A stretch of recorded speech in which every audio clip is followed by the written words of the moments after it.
Tapi kalau antum sengaja meninggalkan Al-Fatihah, padahal bisa membacanya, maka antum kehilangan kesempurnaan pahala di situ. Kalau imam membaca iftitah yang pendek, tapi kita masih belum selesai membaca iftitah yang panjang, haruskah diselesaikan saja? Tidak, cukup dengarkan bacaan imam, kemudian ikuti. Ya, lihat kalimatnya. Innama ju'ilal imamu liyutamma bihi faqira'atul imam qira'atul ma'mum. Dijadikan imam itu untuk diikuti, maka bacaan imam mewakili bacaan makmumnya. Jadi kalau Anda sudah membacakan iftitah dengan Al-Fatihah, itu lebih tinggi kedudukannya Al-Fatihah. Lebih tinggi Al-Fatihah. Kalau imam sudah masuk Al-Fatihah, antum diam dengarkan, setiap jedanya antum ikuti. Misal, imam bacakan Bismillahirrahmanirrahim. Nah, imam suka kasih jeda, antum ikuti di situ. Atau saat berhenti di waladdallin, maka diberikan jeda, antum bacakan Al-Fatihah. Minimal 3 ayat. Boleh, kalau sudah sampai pada 3 ayat, Ar-Rahmanir-Rahim, itu dipandang cukup untuk bacaan Al-Fatihah makmum. Kiasnya apa? Kiasnya paling pendek surah di Quran itu 3 ayat. Inna a'tainakal kautsar fashalli lirabbika wanhar inna syani'aka huwal abtar. Jadi kalau antum mengikuti Al-Fatihah sampai 3 ayat misalnya, itu dipandang cukup, selesai.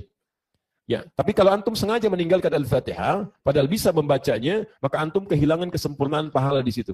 Dalilnya hadis Nabi SAW, la salata liman lam yaqra bi Fatihatil Kitab. La di sini punya 2 arti. Satu naqsi, kedua adalah nafyi. Naqsi itu menunjuk pada sesuatu yang kurang. Berkurang. La salata berkurang pahala salat seseorang liman lam yaqra bi Fatihatil Kitab. Yang dia tidak membaca Fatihah, Al-Fatihah, padahal mungkin dia bisa mampu mengikuti. Kecuali kalau sengaja dia baca sama sekali, sengaja tidak dibaca sama sekali, dia tinggalkan. Dia menganggap itu ringan misalnya. Atau dalam sholat sendirian dia nggak baca, langsung ke surah misalnya. Maka dianggap batal sholatnya, perlu mengulang. Karena itu bagian dari rukun. Jelas di sini? Nah, itu disepakati oleh para ulama, bisa dilihat di kitab Rawa'iul Bayan fi Tafsir Ayatul Ahkam karangan Syekh Muhammad Ali As-Sabuni, disingkat jadi Tafsir Ayatul Ahkam di juz yang pertama halaman 19 sampai 59. Pembahasan tadi ada di posisi paling kanan, paragraf pertama baris 1 sampai dengan baris 5, posisi sebelah kanan paling atas. Ada terjemahan dalam bahasa Indonesianya, diterbitkan oleh Bintang Surabaya, itu ada 2 jilid, warna coklat keduanya. 2 jilid saja, setiap jilid ada 2 pembahasan berbeda. Lihat pada jilid yang pertama, di bagian yang kedua, halaman 414. Anda bisa temukan di situ. Wallahu ta'ala a'lam bissawab. Satu lagi, tapi kalau Anda sedang mendapati imam, sudah ruku. Ruku misalnya. Jadi dia ruku, kita baru takbir. Nah, saya mau tanya, antum takbir baca Al-Fatihah dulu atau langsung ruku? Yang langsung ruku angkat tangan. Baik, yang Al-Fatihah dulu? Baik. Nah, ketika antum ruku, antum dapat Al-Fatihah enggak? Tahu dari mana? Baik, ulang. Dapat atau tidak? Cepat putuskan. Dapat. Yang dapat angkat tangan. Yang tidak? Baik, yang Allahu a'lam. Alhamdulillah. Taib. Kalau imam kemudian sedang dalam posisi ruku', Anda kemudian takbir, Anda langsung ruku'.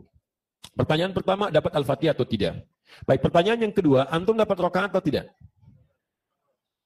Nah, ada dapat yang bilang tidak. Yang bilang dapat angkat tangan. Yang tidak? Baik, sisanya Allahu a'lam.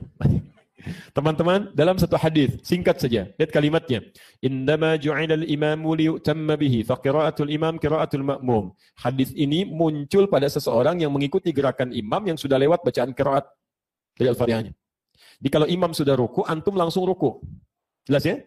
Tertinggal bacaan Al-Fatihah, nggak apa-apa. Nah, yang tertinggal ini karena uzurnya syar'i tidak bisa mengikuti langsung, maka itu sudah diwakili oleh bacaan imamnya. Jelas ya? Jadi imam sudah baca Al-Fatihah, ya bacaannya itu mewakili bacaan antum. Jadi begitu antum langsung ruku, antum sudah dapat di situ Fatihahnya. Dan di sini sudah dihitung 1 rakaat, sudah dapat 1 rakaat. Karena itulah disebut dengan ruku dari kata rakaatun, sama seakar rakaat. Dan semua imam sepakat, silakan buka 4 mazhab, semua sepakat 4 mazhab. Imam Abu Hanifah, Imam Malik, Imam Syafi'i, Imam Ahmad bin Hanbal. Semua sepakat orang yang sampai pada ruku imamnya, kemudian dia ruku sudah mendapatkan 1 rakaat dan tidak perlu menambah lagi. Misal subuh, imam ruku nih, rakaat pertama. Begitu antum ruku, antum dapat 1 rakaat. Jadi begitu imam salam, antum salam. Jangan terlampau soleh, antum bangun lagi misalnya. 4 imam sepakat, antum beda sendiri. Yang hebat antum itu. Baik. Lihat, jadi begitu salam, antum ikut salam. Ya, tapi jangan juga dijadikan sebagai alasan untuk menunda-nunda. Belum ruku, belum ruku.